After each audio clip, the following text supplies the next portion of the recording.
D'aujourd'hui, tout concourt à ceux qui aiment Dieu.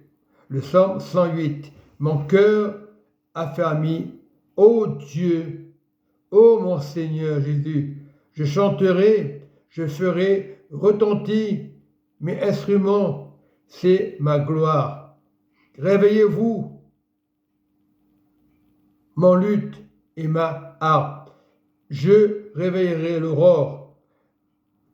Je te louerai parmi le peuple, ô Seigneur Jésus. Je chanterai parmi les nations. Et on doit le faire en note positive, chanter à l'Éternel, car ta bonté s'élève au-dessus des cieux, et ta fidélité jusqu'aux nues. Élève-toi sur les cieux, ô Seigneur, et que ta gloire soit sur toute la terre, sur toutes les nations, avec un cœur sincère, afin que tes bien-aimés soient délivrés.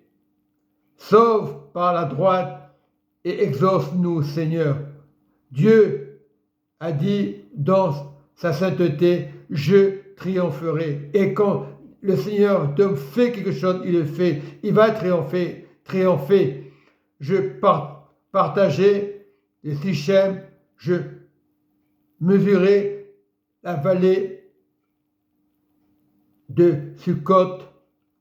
À moi, Galate, à moi, Manassé, Ephraïm est le rempart de ma tête, et Juda, mon sceptre, Moab est le bassin où je me lave, et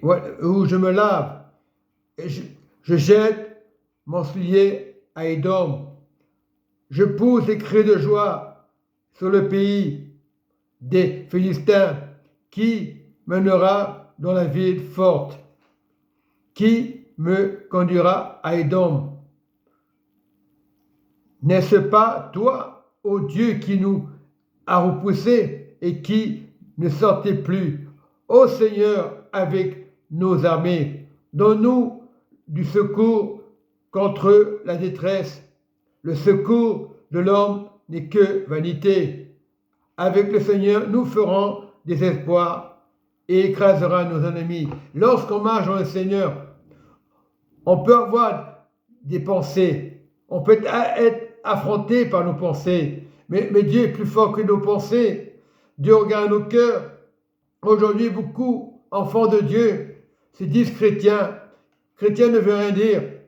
Être enfant de Dieu, c'est être sûr la parole de Dieu, obéir à Dieu. Maudit à ceux qui se confient à l'homme. Et bien souvent, dans les assemblées, on se confie aux frères, aux sœurs. Ce sont des femmes, oui, des hommes qui peuvent se tromper, mais il faut les aimer afin que Dieu vienne au secours de nos cœurs d'abord, afin que Dieu brise nos pensées, mais pas la sagesse de ton intelligence, mais sur la sagesse de Dieu, sur le cœur de Dieu. Aujourd'hui, il y a beaucoup d'assemblées, mais le Seigneur te demande de chercher le cœur de Dieu en profondeur. Et lorsque nous cherchons le cœur de Dieu en profondeur, il ne peut pas avoir de jalousie. Mais l'ennemi sera toujours là, dans l'église, pour faire peur. Mais si Dieu est avec toi, nul ne peut te toucher. Il ne faut pas mettre cette parole, il ne faut pas la négliger. Comment des fois nous négligeons, nous prêchons la parole, peut-être sur YouTube, sur WhatsApp, peu importe, mais nous prêchons avec honnêteté. Les gens voient le diable partout, le monde voit le diable partout aussi, en disant attention aux enfants, Internet, c'est pareil, le chrétien dira pareil. Mais si tu aimes le Seigneur, confie-toi en l'Éternel, pas Internet, pas le pasteur de ton église. Tu dois respecter ton pasteur, parce que c'est un instrument qui donne la parole, mais la parole de Dieu. Mais souvent le diable nous attaque. On ne le voit pas, les pensées. Chaque fois que tu as une mauvaise pensée, ce n'est pas de Dieu, désolé, ce n'est pas les blessures. Il y a eu des blessures du passé, c'est vrai. Mais lorsque nous prêchons la parole, qu'est-ce qu'il fait l'ennemi? Il va décourager le pasteur, il va décourager le frère. Mais si le frère est concentré dans la parole de Dieu, il ne peut pas se déconcentrer. Comme une personne ne sont pas attentives à la parole de Dieu. Oui, c'est un pasteur. Oui, je suis un homme. Non, ce n'est pas quelque chose de maudire.